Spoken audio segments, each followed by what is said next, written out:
At a little after 7 o'clock on the morning of the 18th of June, 1982, a clerk on his way to work crossed Blackfriars Bridge in the heart of London.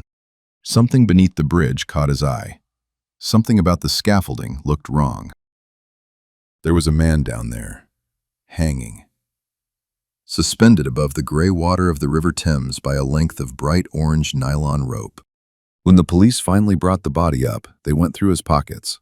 They found roughly $15,000 in 3 different currencies.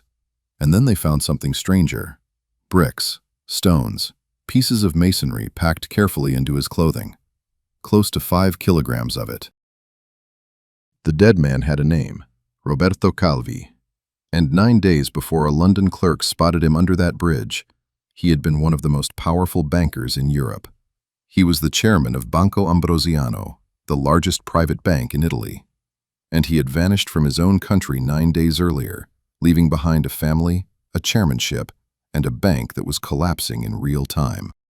The press had a nickname for him. Italian journalists had been using it for years. They called him God's banker. It was meant, at first, as a kind of compliment. No other private banker in Europe stood as close to the Vatican's own financial institution as Roberto Calvi did.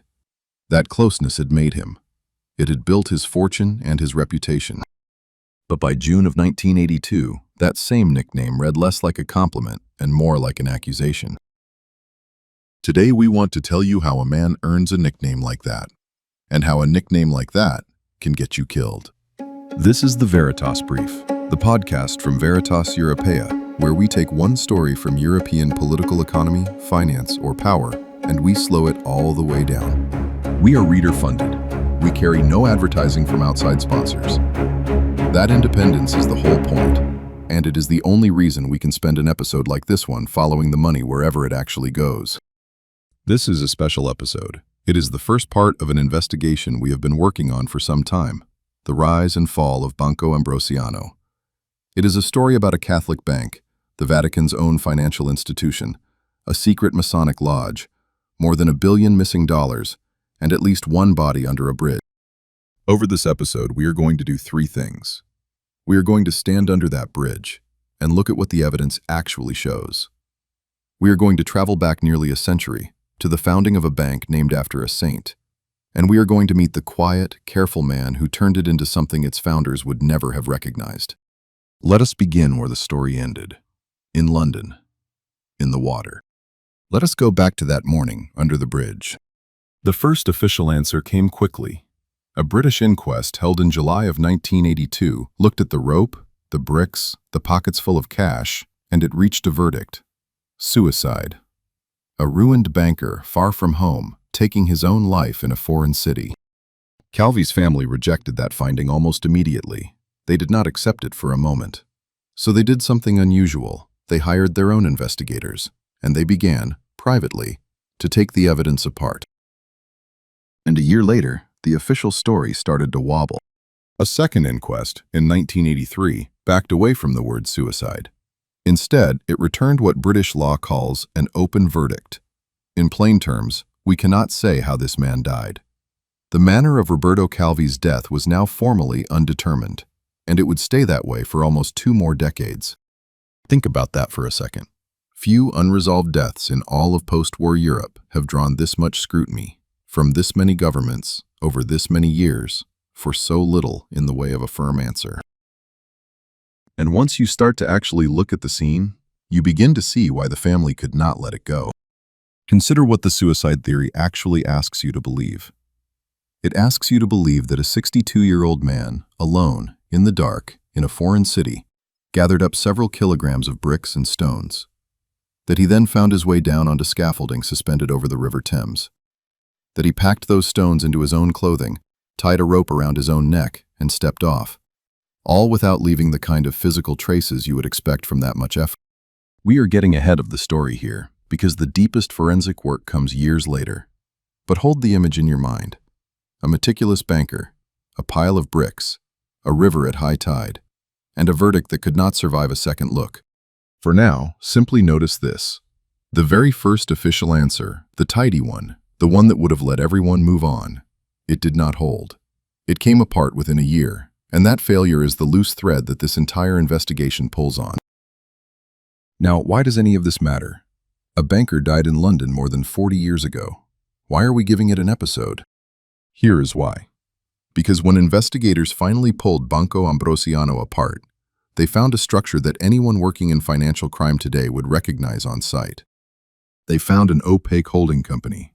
They found offshore shell firms, companies that existed on paper with no real staff and no real business. And they found a sovereign entity, a state, that had been willing to lend its good name to debts it would later refuse to pay.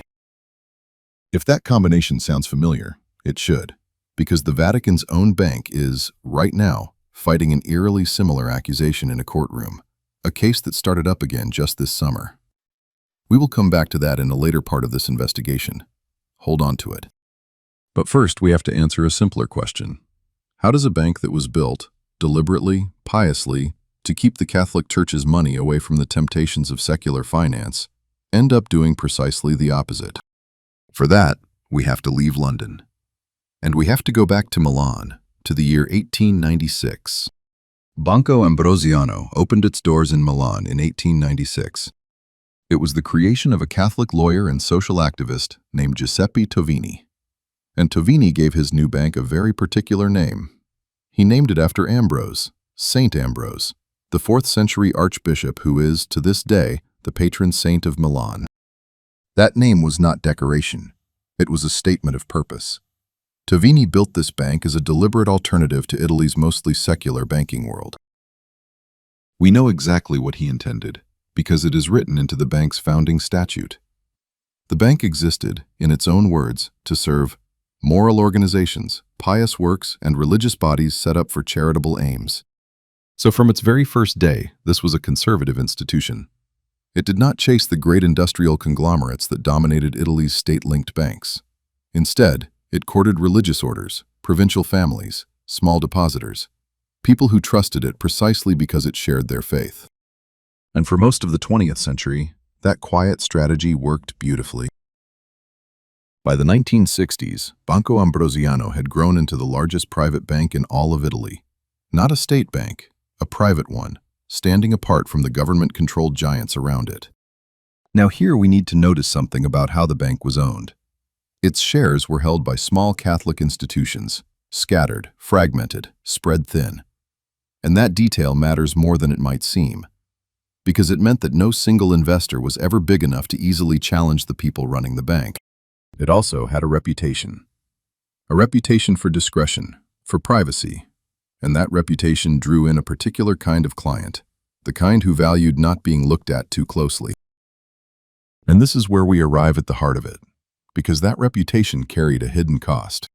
Think about what this bank was. It was built on trust, on faith, on minimal outside interference. Those are lovely words, but a bank built on trust and minimal interference is also, inescapably, a bank with weak internal checks. Let us slow down on that ownership question, because it is easy to skip past, and it turns out to be everything. In a normal large bank, there is usually somebody big at the table, a major shareholder, an institution with enough of a stake that, when something looks wrong, they can bang on the door and demand to see the books. That person is a check on power. They are annoying, and they are necessary. Banco Ambrosiano did not really have that person. Its ownership was spread across a great many small Catholic institutions, devout, respectable, and individually tiny. No single one of them held enough to force the issue. And a bank whose owners are all small and all trusting is a bank where the man at the top answers, in practice, to almost no one. So there was no one inside Banco Ambrosiano positioned to stand up to a rising executive. No structure to challenge him. No powerful shareholder to demand answers. The faith that had built the place had also, quietly, hollowed out its defenses. And there was a man who understood that better than anyone alive. A man who understood, precisely, how much all that quiet, faithful deference was worth. To him. That man arrived at the bank in 1947. And here is one of those details that makes this story feel almost written. Because in that very same year, 1947, another man arrived in Rome to begin a religious career. A man who would one day run the Vatican's own bank. Neither of them could possibly have known it yet, But their two paths were going to collide 3 decades later, with consequences that would end under a London bridge. Let us meet the first of them properly. We're going to pause here for just a moment, because we need to ask you for something. The Veritas brief, and everything we publish at Veritas Europaea, runs on one thing and one thing only: our readers and our listeners. We do not sell ads to outside sponsors. We do not answer to advertisers. When we follow a story into the Vatican or into an offshore shell company, there is no one upstairs who can tell us to stop. That independence has a price, and the people who pay it are people like you. So if this is the kind of work you want more of, the slow kind, the careful kind, the kind that spends an entire episode getting one story right, then here's how you help. Go to veritaseuropaea.eu and sign up. Start with the free newsletter. It costs you nothing, and it is the best way to keep the work coming. And if you are able to become a paying member, you are not buying a product. You are keeping a newsroom independent. Think of it less as a subscription and more as patronage. veritaseuropaea.eu. We will put the link in the show notes. Now, back to Milan. Back to 1947. And back to the man who was about to walk into that bank. Roberto Calvi was born in Milan in 1920. Banking was in the family. His father managed a branch of another institution, Banca Commerciale Italiana. So for Calvi, this world was not some glamorous discovery. It was the family trade. It was simply what one did. He came to Banco Ambrosiano in 1947, the year we just marked. And he did not arrive straight from a classroom. He arrived from the war. Calvi had served as a cavalry officer on the Russian front during the Second World War. He had seen the Eastern Front collapse, and then he came home, put on a suit, and began slowly, methodically, to climb. That climb would take 24 years. Now, in Italian banking in this era, there was one thing that mattered more than talent, more than intelligence, more than ambition, and that was patronage, the relationship. Who took you under their wing? And Calvi found the right wing. He became the personal assistant to a man named Carlo Alessandro Canesi, at the time the bank's rising star and later its president. Canesi mentored Calvi for 2 full decades, and we want to be clear about how much that mattered. That patronage was worth more than any single skill Calvi possessed, because Italian banking in these years did not run on resumes. It ran on relationships. Calvi learned that lesson early, and he applied it, ruthlessly. So what kind of man was he? The people who worked alongside Calvi described someone reserved, meticulous, a man who was uncomfortable in public and most at ease when he was alone with the numbers. He did not explain himself. He rarely told his subordinates why he was doing what he was doing. He preferred to keep the full shape of a transaction inside his own head and nowhere else. He committed as little as possible to paper. Sit with that habit for a moment, because it is not just a personality quirk, it is a method. A man who keeps the whole picture in his own head and writes almost nothing down is a man who is nearly impossible to audit later. And later, when the auditors finally came, was exactly when it would matter most. Here's the thing we want you to hold on to. On its own, in 1965, being a private, secretive, meticulous banker was not a crime. Plenty of good bankers are private and meticulous. But combine that temperament with the bank we just described, a bank with no one able to look over his shoulder, and you have something dangerous. You have a man who prefers the shadows, running an institution that has switched off most of its lights. The tragedy of Banco Ambrosiano is not that any single one of these ingredients was unusual. It is that all of them ended up in the same place, at the same time, under the same man. By the late 1960s, Calvi began to do something new. He began to push the bank outward. Remember what Banco Ambrosiano had always been: provincial, Catholic, cautious, local. Calvi started steering it into foreign markets, into international currency dealing, into a world far beyond its modest roots. And crucially, he started opening relationships in 2 particular places: Switzerland and Luxembourg. We want you to remember those 2 names, Switzerland and Luxembourg, because Calvi was cultivating them years before either one became central to the fraud that was coming. By every account we have, Calvi was an excellent reader of where European finance was heading. He could see the direction of travel before others could. To put it another way, he was building the highway years in advance, and no one around him had quite noticed where that highway was going to lead. Then the path to the top opened up. Calvi became general manager of Banco Ambrosiano in 1971. 2 years later, in 1973, his old mentor Canesi died, and that cleared the way completely. In 1975, Roberto Calvi became chairman. He now controlled the largest private bank in Italy, outright. His board would not challenge him. His shareholders, those small, scattered, fragmented Catholic institutions, were far too divided to organize any resistance. He had, in effect, a free hand. But a free hand was not quite enough for what Calvi had in mind. The next stage of the plan required a partner. And not just any partner. It required an ally more powerful than any regulator the Italian state could put in his way. Think about the problem Calvi was really trying to solve. If you want to move money across borders, past a nation's currency controls, and out into the wider world, and you want banks in London and New York and Zurich to trust that money, then you need something ordinary companies cannot buy. You need credibility that does not answer to any ordinary government. You need, in effect, a partner who stands outside the system entirely. There is really only one institution in Europe that fits that description. A sovereign state with its own bank, answerable to no outside regulator, publishing no meaningful accounts, and carrying the moral authority of the Catholic Church. Calvi found that partner. He found it inside the Vatican.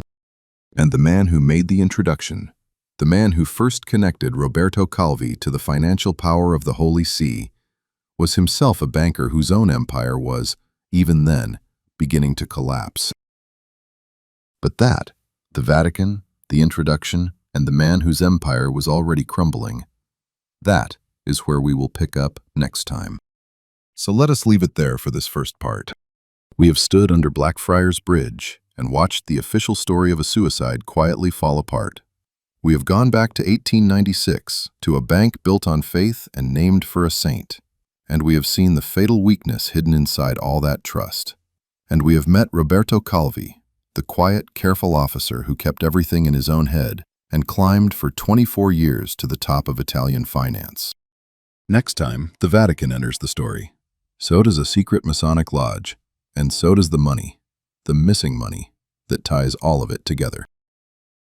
This has been a special episode of the Veritas Brief from Veritas Europaea. If you want to read the full investigation now, rather than wait for the next episode, it is on our site, veritaseuropaea.eu, along with the maps and the money trail that go with it. And if this episode was worth your time, the single most useful thing you can do is simple. Sign up at veritaseuropaea.eu. Keep this newsroom independent. We will see you under the bridge next time.